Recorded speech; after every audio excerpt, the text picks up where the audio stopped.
There is a moment in armored warfare that doctrine tries to prepare you for, but cannot fully replicate. It is the moment when your lead vehicle rounds a bend in a contested road and finds at close range that the enemy has done exactly the same thing from the opposite direction. No warning, no preparation time, no pre-registered fires to call, no intelligence picture to reference, just steel and distance and the clock running. That moment is called a meeting engagement.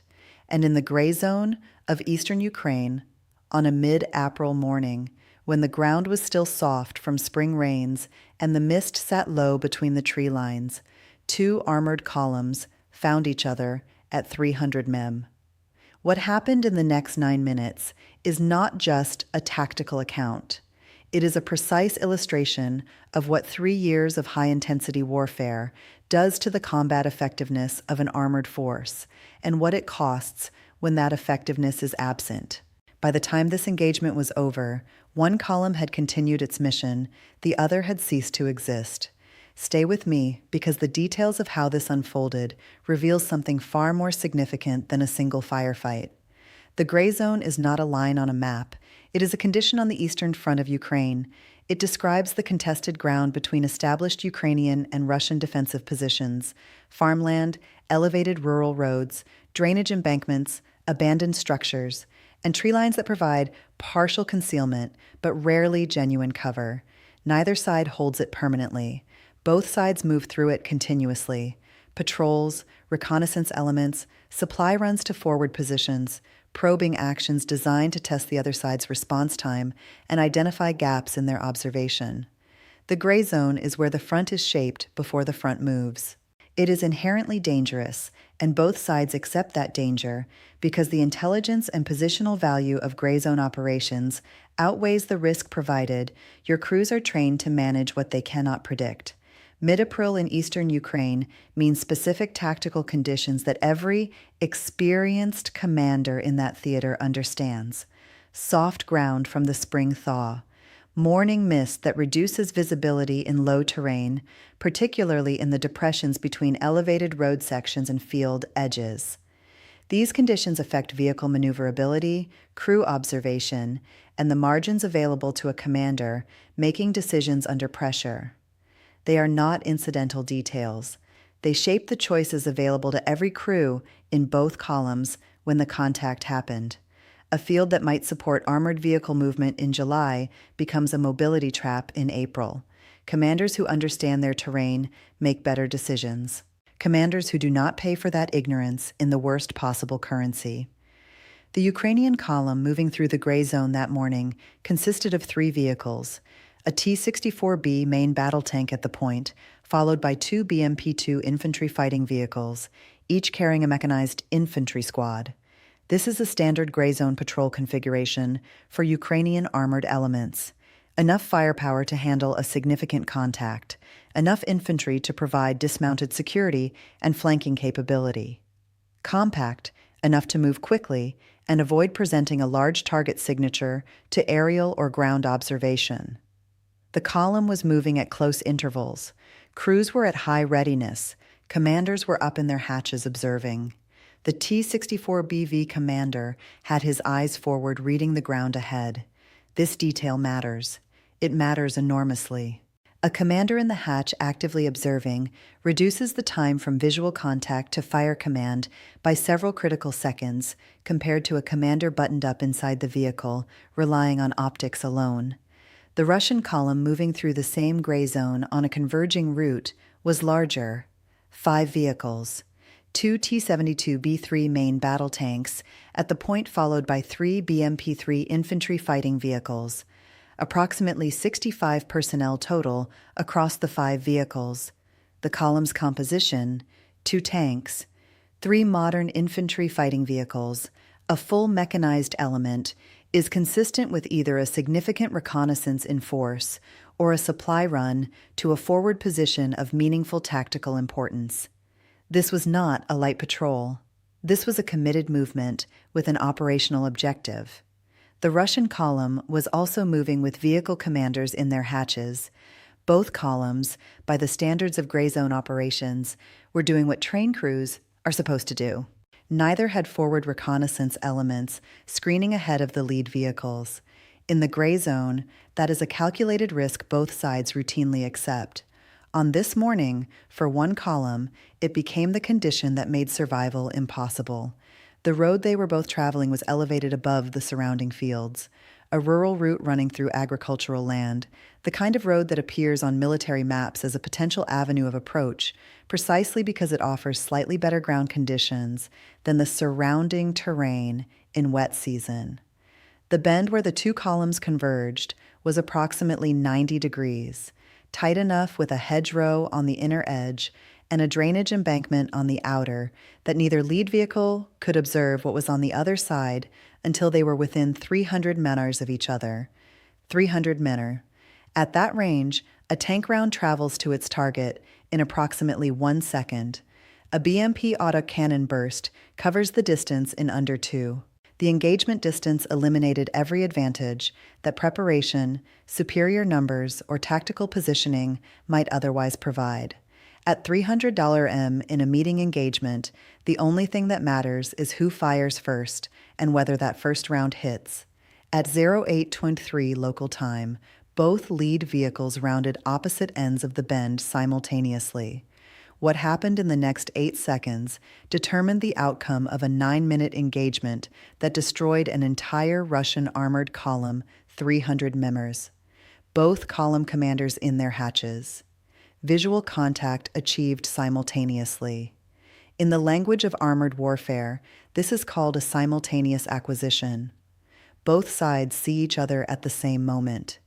Doctrine recognizes this as the most dangerous and least forgiving version of a meeting engagement because it removes even the marginal advantage of having spotted the enemy a second or two before being spotted yourself. When both sides acquire simultaneously, the outcome is determined entirely by who transitions from observation to action faster, not who thinks faster, who has trained to act faster, so that the thinking has already been done in advance, encoded into reflexive response, through thousands of repetitions, until the deliberate cognitive process that would otherwise cost 3 to 5 seconds has been compressed into something that happens before conscious awareness fully catches up. The Ukrainian T-64BV commander had the fire command out before his brain had completed its deliberate assessment of what he was seeing. This is not rhetorical language. It is the neurological reality of trained reflexive response under combat conditions. The human brain, when processing a sudden visual stimulus in a high-stress environment, follows 2 pathways simultaneously. The fast pathway, the amygdala-driven response, generates action before the prefrontal cortex has completed its analytical assessment. In untrained individuals, this produces panic or freeze responses. In soldiers trained specifically and repeatedly for this exact scenario, the fast pathway generates the correct tactical response, the fire command, the trigger press, the engagement. Ukrainian armored crews operating in the gray zone have been drilling the meeting engagement scenario for 3 years, not as an abstract classroom exercise, but as a recurring timed drill that begins with the sudden visual appearance of an enemy vehicle at close range and ends with a fire command executed in minimum time. Commanders who take longer than 5 seconds from visual contact to fire command are retrained. The standard is not perfection. The standard is survival. The Ukrainian T-64BV's first round hit the lead Russian T-72B3 on the Glacus plate at 0823 and 14 seconds. 14 seconds after the minute marker, meaning the entire sequence from visual contact to first impact took 14 seconds from the top of the minute, but from the moment of contact, the fire command and round were away in under 3 seconds. The T-72 stopped. Secondary explosions from the turret followed within 40 seconds as the autoloader mechanism continued feeding rounds into the fire initiated by the penetrating hit.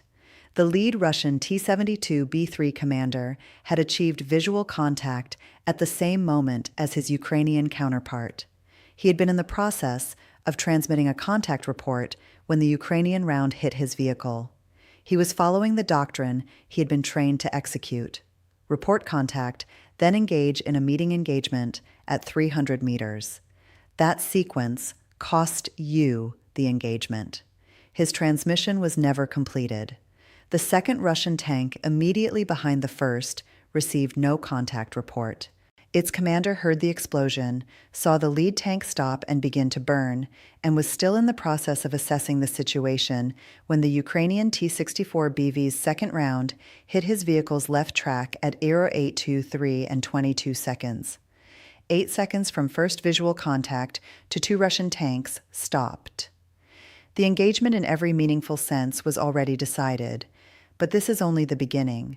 What unfolded in the minutes that followed reveals something even more instructive about the gap between these two forces.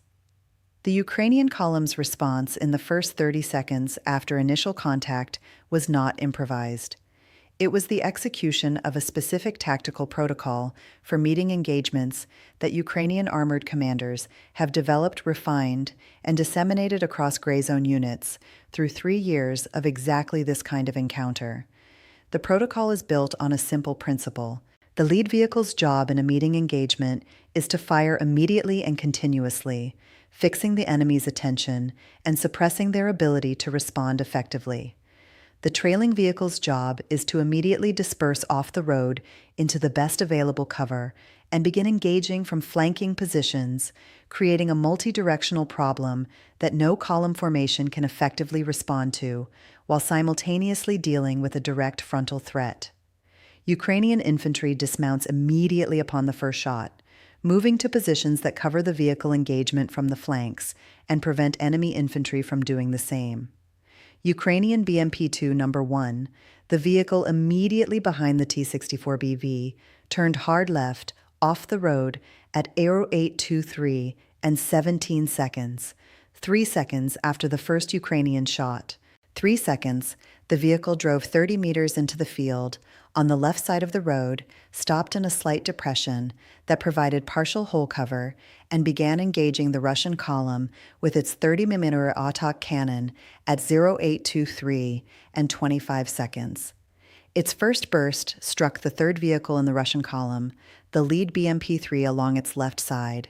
Ukrainian BMP-2 No. 2 turned hard right at 0823 and 19 seconds, moved 20 meters off the road to the right, and stopped behind a section of the drainage embankment that gave its turret a firing position while the embankment covered its hull. It began engaging at 0823 and 28 seconds. Both BMP-2s were off the road and in firing positions within 11 seconds of the first Ukrainian shot. Ukrainian infantry dismounted from both vehicles within 30 seconds. 12 soldiers total, moving into the fields on both sides of the road, establishing security against Russian infantry dismounts and providing the flanking presence that would prove decisive in the final minutes of the engagement. The Russian column's response in those same 30 seconds was qualitatively and structurally different, and not because the Russian BMP-3 commanders were less courageous or less capable as individuals. The 2 lead T-72s were already stopped, one burning, one immobilized with a destroyed track. The 3 BMP-3s behind them were in a column on an elevated road with burning vehicles blocking their forward movement. Ukrainian fire arriving from the front and from both flanks simultaneously, and no contact report from either lead vehicle because neither lead vehicle had transmitted before being hit.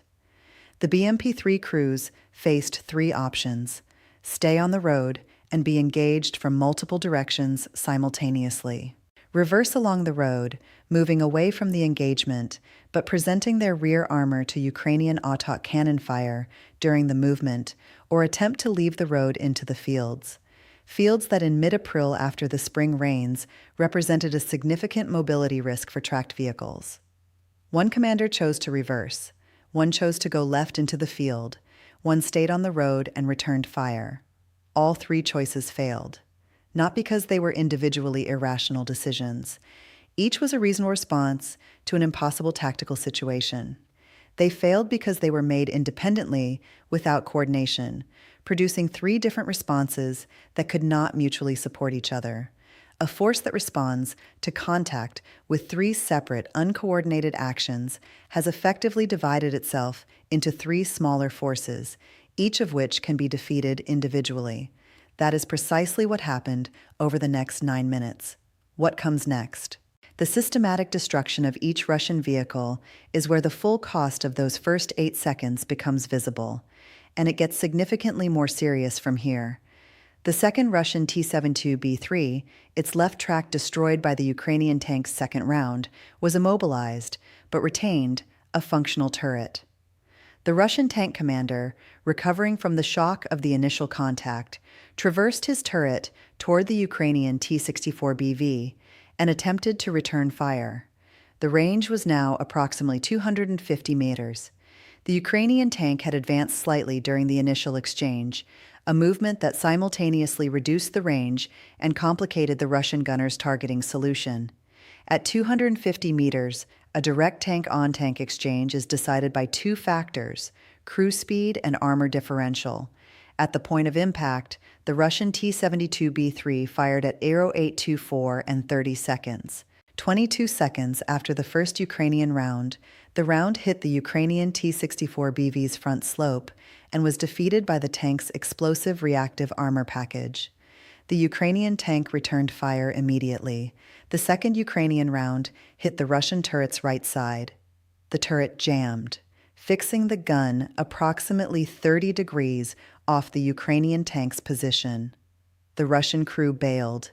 They made the correct decision. A tank with a jammed turret and a destroyed track at 250 m from an operational enemy tank with reactive armor is not a fighting vehicle. It is a target.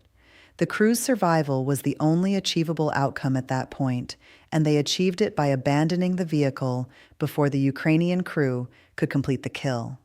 The Russian BMP-3 that had chosen to reverse was the next to be destroyed. His commander had made a tactically defensible decision: reverse away from the contact, create distance, find a position from which to re-engage on better terms. The problem was geometry. The road was elevated. The vehicle was reversing along a predictable linear path. Ukrainian BMP-2 No. 1, already positioned 30 meters into the field on the left side of the road with a clear flanking sightline along the road's length, had the reversing BMP-3 moving directly across its engagement axis. The vehicle had reversed approximately 40 mm when Ukrainian 30 mm round struck its rear hole at 8:25 and 12 seconds. The BMP-3's rear armor is significantly thinner than its frontal protection. The rounds penetrated. The vehicle stopped. Its crew dismounted under fire and attempted to reach the embankment on the road's right side. Some made it. Most did not. The Russian BMP-3 that had attempted to leave the road to the left drove 30 meters into the field before its tracks began losing traction in the soft April soil. At 45 m from the road, it bogged completely, tracks spinning in the wet earth, the vehicle stationary and fully exposed in an open field with no cover in any direction. Ukrainian BMP-2 No. 2 engaged it from the right flank at approximately 180 meters. 3 bursts of 30mm automatic cannon fire into the vehicle's side. The BMP-3 stopped returning fire after the second burst. The third burst was confirmatory. This is what mid-April ground conditions mean in practical tactical terms. A field that looks passable from a road is a mobility trap for a vehicle that commits to it without knowing its load-bearing capacity. The Russian BMP-3 commander made a reasonable assessment in under 2 seconds and was wrong. Wrong. Not through incompetence, but through the irreducible uncertainty of ground conditions that only experience in that specific terrain at that specific time of year can reliably predict. Ukrainian crews operating in that gray zone had that experience. The Russian column, whether newly rotated into the area or simply untrained for April mobility conditions in eastern Ukrainian agricultural terrain, did not. The last Russian vehicle, the BMP-3 that had stayed on the road and returned fire, was the hardest to kill and the most instructive to analyze. Its crew had chosen to fight. The vehicle's 30mm auto cannon had been firing toward the Ukrainian T-64BV throughout the engagement, producing two impacts on the tank's external equipment. A smoke grenade launcher destroyed, a vision block damaged. Neither penetrated the armor. Neither degraded the Ukrainian tank's combat effectiveness in any meaningful way. But the crew fought.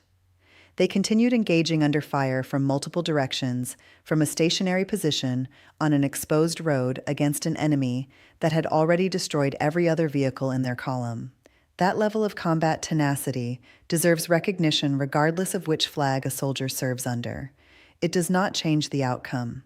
Ukrainian infantry, having moved into positions on both sides of the road during the first 2 minutes of the engagement, engaged the vehicle from its flanks with RPG fire at Arrow 829. One round struck the vehicle's side. It burned.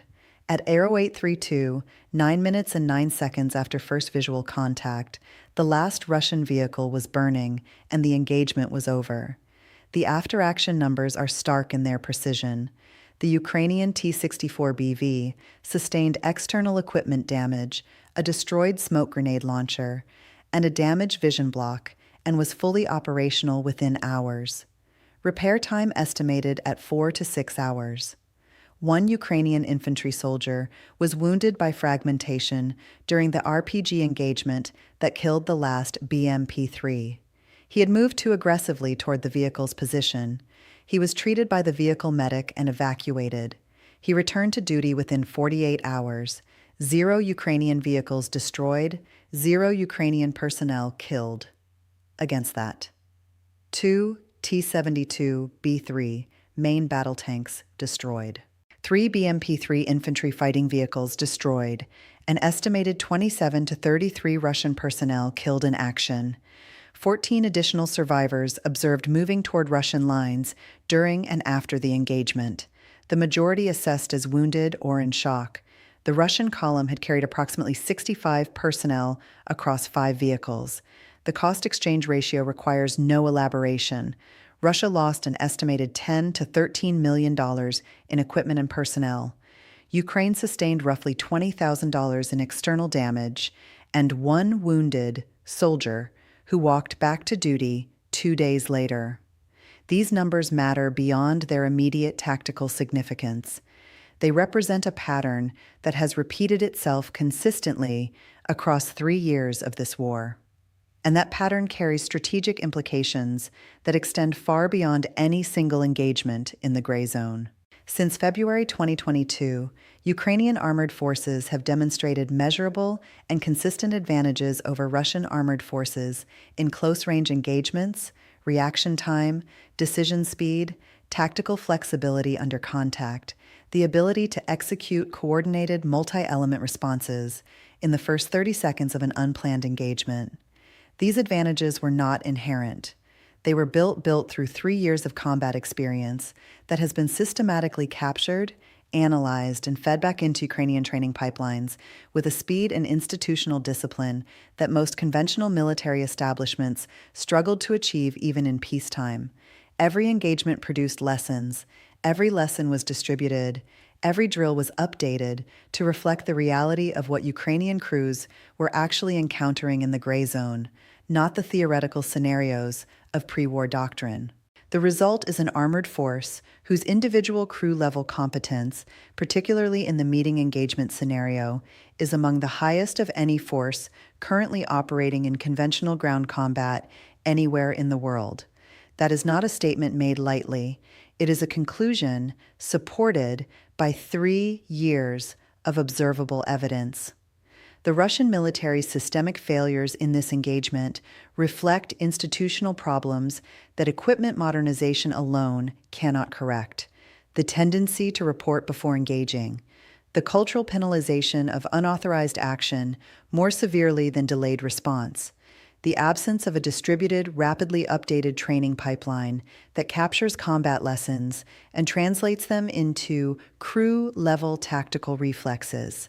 These are not failures of individual Russian soldiers. The lead T-72B3 commander, who was hit before he could complete his contact report, was following his training.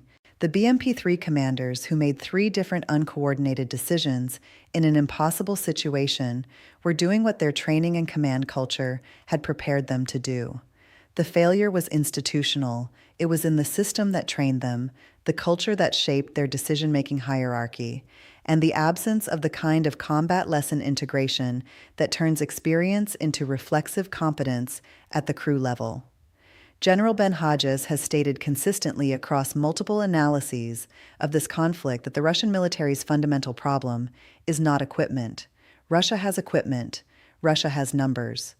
What Russia has consistently failed to demonstrate is the kind of decentralized, initiative-driven, reflexively competent, small unit leadership that determines outcomes in the close-range, high-tempo engagements that characterize gray zone warfare. The meeting engagement in mid-April is a precise illustration of that assessment. A Russian column with numerical superiority, 5 vehicles to 3, 2 tanks to 1, was systematically destroyed in 9 minutes by a smaller force whose advantage existed entirely in the quality of its crew's training and the speed of their decision-making. Numbers did not save the Russian column. Firepower potential did not save it. The T-72B3 and BMP-3 are capable weapon systems. They were defeated not by superior Ukrainian equipment, but by superior Ukrainian execution.